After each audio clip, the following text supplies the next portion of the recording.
हर किस्म के रूहानी जिस्मानी मसाइल और वज़ाइफ के लिए पीर इकबाल कुरैशी चैनल को सब्सक्राइब करें।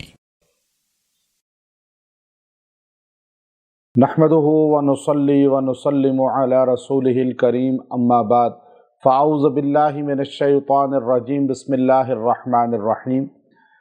दुआ की कबूलियत के लिए कुरान पाक की एक आयत करीमा बहुत ही तीर बहादफ है, जिसको अल्लाह के रसूल सल्लल्लाहु अलैहि वसल्लम ने मुशरिकीन मक्का के मुकाबले पर और उनके मज़ालिम की जब इंतहा हो गई तो इन अल्फाज के साथ जब दुआ की तो अल्लाह तबारक व तआला ने आपके मुखालिफिन को भी किस तरह जो है निशान इबरत बनाया और अल्लाह की मदद और नुसरत आपके साथ फ़ौरी नुज़ूल हुई, उसकी नाजिल हुई। तो ये आयत करीमा बड़ी ही मजबूत आयत है। जैसे आज लोग परेशान होते हैं या मुश्किल में फंस जाते हैं या कोई मामलात ऐसे होते हैं जिसमें उनकी दुआ कबूल नहीं हो रही होती, तो वो बड़े परेशान होते हैं कि हम दुआएं पढ़ रहे हैं, वज़ाइफ पढ़ रहे हैं, नवाफिल पढ़ रहे हैं, हम बहुत ज़्यादा अल्लाह से मांग रहे हैं, लेकिन हमारी दुआएं कबूल नहीं होती। अल्फाज कुरानी जो है, जो अल्लाह रब्बुल इज़्ज़त ने अंबिया अलैहिस्सलातु वस्सलाम की दुआएं हों और ख़ास तौर पर नबी करीम सल्लल्लाहु अलैहि वसल्लम की जो अल्फाज अल्लाह ने कुरान में बयान फरमाए हों दुआया, उनके साथ जब दुआएं मांगी जाती हैं तो दुआओं में तासीर और ताकत दोबाला हो जाती है। ये अल्लाह रब्बुल इज़्ज़त ने अंबिया के वाक़यात को कुरान पाक में बयान किया एक सूरा के अंदर, जिसे सूरह अंबिया कहते हैं। उसमें तकरीबन 17 अंबिया के वाक़यात हैं, दुआएं हैं। अल्लाह ताला ने एक एक नबी की जो है दुआ को उसके अंदर बयान फरमाया और बताया कि हज़रत ज़करिया अलैहिस्सलाम ने अल्लाह से रब्बी ला तज़रनी फ़रदम व अंत खैरुल वारिसीन कह के दुआ की। और मछली वाले वज़न्नून अल्लाह ने खुद फरमाया, मछली वाले पैगंबर ने किस तरह अंधेरों के अंदर वहाँ अल्लाह से आयत करीमा के ज़रिए दुआ की। फिर एक नबी अय्यूब अलैहिस्सलाम का वाक़या बयान किया, जब उन पर बीमारी कसरत से आई और बीमारी में वो ऐसे मुब्तला हो गए कि सब छोड़ के चले गए, तो उन्होंने अल्लाह से किस तरह अन्नी मस्सनी यज़्ज़ुर्रु व अंता अरहमुर राहिमीन कहकर दुआ की। फिर अल्लाह रब्बुल इज़्ज़त ने अंबिया अलैहिस्सलातु वस्सलाम में हज़रत इब्राहीम, हज़रत ज़ुल्किफ़्ल, हज़रत इस्माईल और इसी तरह जो है इदरीस अलैहिस्सलातु वस्सलाम और दीगर अंबिया अलैहिस्सलातु वस्सलाम, उनके वाक़यात को इस सूरा के अंदर पूरा मुदल्लल बयान फरमाया। गोया के बताया कि इन अंबिया पर जब मुश्किलें आती थी, ये मसाइब में आलाम में मुब्तला होते थे, तो ये सारे नबी मांगते किससे थे? अल्लाह की ज़ात से। अब ये अकीदा मजबूत किया जा रहा है अहले ईमान का, कुरान पढ़ने वालों का, कुरान पाक मानने वालों का, कुरान पाक पर यकीन रखने वालों का, कुरान पाक को अल्लाह की किताब कहने वालों का अकीदा मजबूत करने के लिए कि इनका यकीन सिर्फ किस ज़ात पर आ जाए? अल्लाह पर। अब ये यकीन जब आपका मजबूत होगा, फिर आप मांगेंगे किससे? अल्लाह से। और जब बंदा यकीन मजबूत के साथ मांगता है ना, तो अल्लाह उसे अता फरमाते हैं।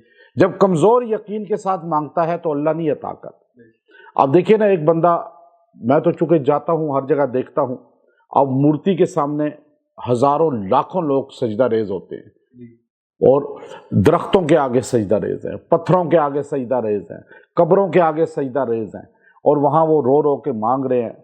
तो मैंने उनसे सवाल किया, मैं एक जगह गया, बहुत बड़ा मंदिर था, मैंने उनको पूछा, मैंने कहा आप जो यहाँ मांगते हैं तो ये पत्थर आपको देता है? उसने कहा हमारी तो मुरादें पूरी हुई हैं।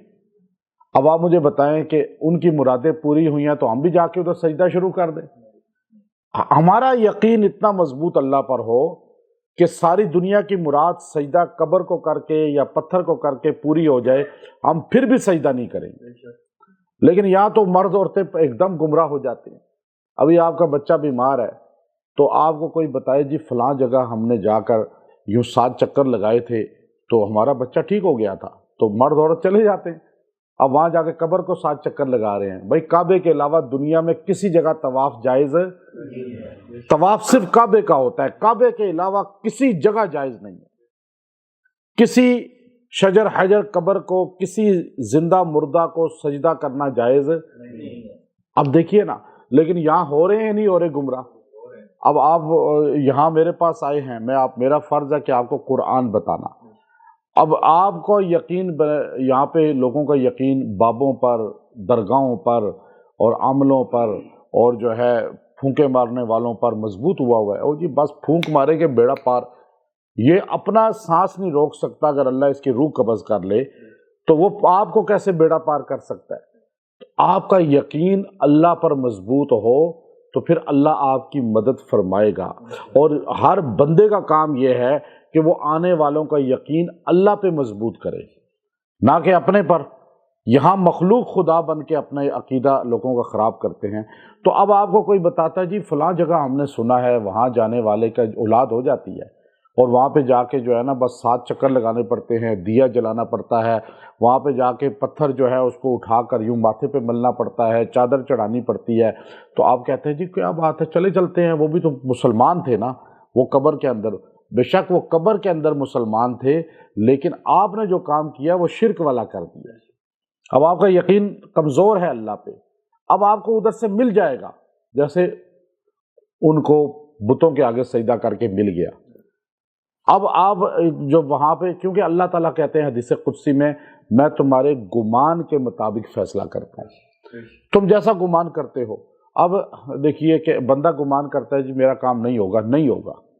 ابھی آپ میرے پاس بیٹھے ہوئے ہیں تو آپ ڈاما ڈول ہیں کہ پتہ نہیں جی کام ہوگا نہیں، یہ مجھے وظیفہ دیا ہے، میرا کام نہیں ہوگا، مجھے لگتا نہیں ہوگا، نہیں ہوگا پھر آپ کا کام، میں آپ کو دعوے سے کہہ رہا ہوں۔ اگر میں نے آپ کو وظیفہ دیا اور آپ نے کہا جی میرا کام ہو جائے گا، اب کیونکہ اللہ کا کلام ہے، میرا یقین ہے، تو آپ کا ہو جائے گا۔ اب اس نے کہا کہ استاد سے کہا کہ حضرت آپ بتائیں یہ دریا سامنے ہے، یہاں پر یہ ایسا ہے کوئی وظیفہ کہ یہ دریا راستہ دے دے، ندی چھوٹی سی؟ آپ نے کہا کلمہ پڑھو یقین کے ساتھ، تو راستہ مل جاتا ہے۔ لیکن وہ خود کشتی میں بیٹھ کے گئے، لیکن وہ جو شاگرد تھا، مرید تھا، وہ جاہل سا تھا، اس کا یقین بن گیا نا کہ حضرت نے کہا ہے تو راستہ بننا چاہیے۔ وہ اکیلا کھڑا ہوا تو اس نے کہا حضرت کی بات کو آزماتا ہوں، اس نے جب لا الہ الا اللہ کہا تو ندی میں راستہ بن گیا۔ اب چونکہ جو بتانے والے تھے ان کا یقین اتنا مضبوط نہیں تھا، اور جو پڑھنے والا جاہل آدمی تھا اس کا یقین پختہ تھا، تو پختگی پر ہوتا ہے فیصلہ۔ اب یہ نہیں ہوتا کہ آپ کہے جی میں نے بہت وظیفے کیے ہیں تو میرا تو اب اسم اعظم بن گیا، ایسے نہیں ہوتا، اندر جب تک نہ اترے۔ یہ جو زیادہ وظیفہ پڑھا جاتا ہے، اب آپ کو میں کہتا ہوں جی آپ 500 بار پڑھیں، 1000 بار پڑھیں، 300 بار پڑھیں، کیوں کہتا ہوں؟ پڑھنا تو ایک ہی بار اصل میں کارآمد ہوتا ہے، لیکن وہ آپ بار بار اس لیے پڑھتے ہیں کہ آپ کی زبان سے وہ دل میں اتر جائے، اور دل میں اتر کر جب ایک بار بھی آپ نے پڑھا نا تو آپ کا کام ہو جائے گا۔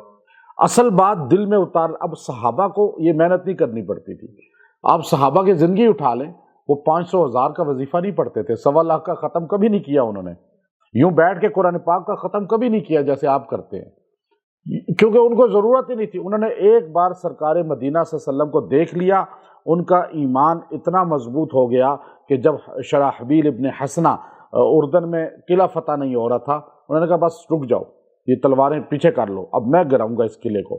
آپ نے دروازے کی طرف کہا لا الہ الا اللہ، یوں انگلی سے اشارہ کیا تو وہ دیوار ہی گر گئی، چونکہ ان کے دل میں اترا ہوا تھا زیارت رسول صلی اللہ علیہ وسلم کی، صحبت رسول صلی اللہ علیہ وسلم کی وجہ سے۔ تو ہماری تو بہت بعد ہے، دوری ہے اس زمانے سے، تو ہمیں پھر پریکٹس کرنی پڑتی ہے، جیسے سبق یاد کرتا ہے، ضرب یضرب ضربن، ضرب یضرب ضربن، سبق مدرسے میں یاد ہوتا ہے نا ایسے، اور پھر قرآن پاک یاد کرنے اور بار بار اس کو پڑھتا ہے، اسکول کالج والا بھی بار بار پڑھتا ہے۔ وہ سبق یاد کرنے کے لیے جو بار بار پڑھتا ہے نا، آپ سمجھ لیں آپ وظیفہ اس لیے بار بار زیادہ پڑھتے ہیں کہ آپ کا سبق پکا ہو جائے، آپ کے دل میں اتر جائے، آپ کو یاد ہو جائے کہ آپ کہتے ہیں لا الہ الا اللہ، لا الہ، کیوں کہ آپ کا دل میں ابھی تک نہیں اترا کہ اللہ ہی ہے سارے کام کرنے والا۔ اب یہ ہمارے دل میں اتر جائے اس لیے ہم بار بار پڑھتے ہیں لا۔ اب صحابہ کا تو ایک ہی بار پڑھنا کافی ہو گیا، اور جو اللہ کے ولی ہیں، اولیاء جو اوپر کے درجے کے، ان کو ایک ہی بار پڑھنا۔ اب یہ جو آیت کریمہ ہے، یہ ہمارے نبی صلی اللہ علیہ وسلم نے ایک ہی بار وہ الفاظ ادا کیے، اتنے طاقتور تھے کہ حدیث بخاری ہے کہ اللہ نے پھر اس کے بعد چن چن کے آپ کے مخالفین کو کس طرح ختم کیا۔ ابو جہل بھی ختم ہوا، عقبہ بن معیط بھی ختم ہوا، اور عتبہ، شیبہ، یہ جتنے بھی تھے، امیہ، یہ سارے کے سارے، تو ابو لہب سمیت آپ نے کیا فرمایا، रब्बुना अर्रहमान अलमुस्तआन अला मा तसिफून। अब ये सारे नबियों के वाक़यात हैं सूरह अंबिया में। अल्लाह ने बताया ये सारे नबी अल्लाह के दर पे झुकते थे, अल्लाह से मदद मांगते थे। तो मेरे पैगंबर ये वाक़यात आप समझे। अच्छा देखें, आप भी कुरान पढ़ते हैं लेकिन सबक हासिल नहीं करते कि भाई नबी अल्लाह से मांगते थे तो हमें किससे मांगना चाहिए? तो मदद करने वाला कौन है? अल्लाह है। अब हम नमाज में पढ़ते हैं इय्याका नअबुदु व इय्याका नस्तईन, तो मदद कौन करता है? अल्लाह ने। हम अल्लाह से मांगते हैं ना, लेकिन हम जब इधर उधर होते हैं तो अल्लाह के गैर से मदद मांग रहे हैं। तो यहाँ अल्लाह ने अपने नबी पर जब कुरान नज़ूल किया तो आखिर में हमारे नबी के वो अल्फाज, आप ये समझे कि हमारे नबी का वो जो है नज़रिया और सोच जो हर उम्मती को अपनानी चाहिए अक़ीदे की शक्ल में, वो ये है, रब्बुना, मेरा रब वो है, अलमुस्तआन, जिससे मैं मदद मांगता हूँ, जिससे मैं मदद मांग रहा हूँ, और अला मा तसिफून, और तुम वो सारी बातें जो करते हो, लेकिन याद रखो मदद तुम भी अल्लाह ही से मांगते हो। काफरों को भी कहा गया कि गोया के ये अल्फाज ऐसे हैं। पीछे इसमें कहा गया कि क़ाल रब्बुना रब्बिहकुम बिल हक़, रब्बिहकुम बिल हक़, ये कहा गया कि ए अल्लाह आप बस हमारे दरमियान अब हक़ फैसला फरमा दें, अब इनको अलग कर दे मुझसे, मैं तंग आ चुका हूँ इनके मजालिम से, गोया के। फिर अल्लाह ने से आगे कहा रब्बुना अर्रहमान अलमुस्तआन अला मा तसिफून। ये अल्फाज इतने ताकतवर हैं कि इनको पढ़ने वाला अल्लाह की मदद को एकदम मुतवज्जे कर लेता है। आप सारे पढ़िए, रब्बुना अर्रहमान अलमुस्तआन अला मा तसिफून। अब ये अल्फाज जो बंदा 70 बार पढ़ के दुआ करेगा उसकी दुआ रद्द नहीं होगी, एकदम अल्लाह की मदद उसकी तरफ मुतवज्जे हो जाएगी। इसमें अल्लाह रब्बुल इज़्ज़त ने इसमें आज़म की ताकत रखी है, और ये हमारे नबी सल्लल्लाहु अलैहि वसल्लम की मुकर्रब मुजर्रब तरीन दुआया अल्फाज हैं, और जिसके बाद बदर, उहद और फिर खंदक और खैबर और तमाम गज़वात के अंदर इसके बाद, इस दुआ के बाद अल्लाह ने काफरों को पस्त किया, यहाँ तक कि उनको ख़त्म किया और मक्का को फतह कराया।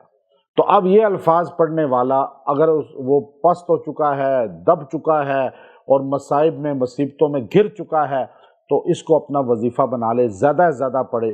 कोशिश ये करे कि इसको अगर बहुत ज़्यादा मसाइल हैं तो 313 बदरी सहाबा की निस्बत से इसको 40 दिन पढ़ के दुआ करे, और अगर इसको रोज़ाना 70 बार वैसे अपना मामूल बनाएगा तो इस पर हर आफत मुसीबत अल्लाह दूर फरमाते रहेंगे। और ये जब भी दुआ करें तो कम से कम 3 बार ये जुमला कहें, रब्बुना अर्रहमानुल मुस्तआनु अला मा तसिफून।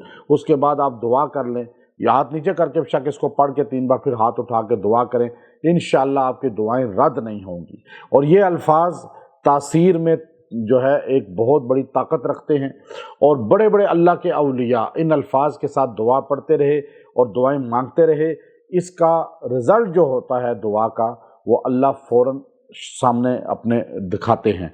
और बातिल जो है, बातिल, अब बातिल को ललकारा गया है इसके अंदर, जो गैरुल्लाह को सजदे करते हैं, गैरुल्लाह के जो है इस वक्त पुजारी हैं, अल्लाह ने जो है इसमें ख़ुद बता दिया कि तुम भी जिससे मांगते हो दर हकीकत वो रहमान ही है, लेकिन तुम जो है मुश्किल में रहमान को पुकारना शुरू कर देते हो और खुशहाली में अल्लाह को छोड़ देते हो।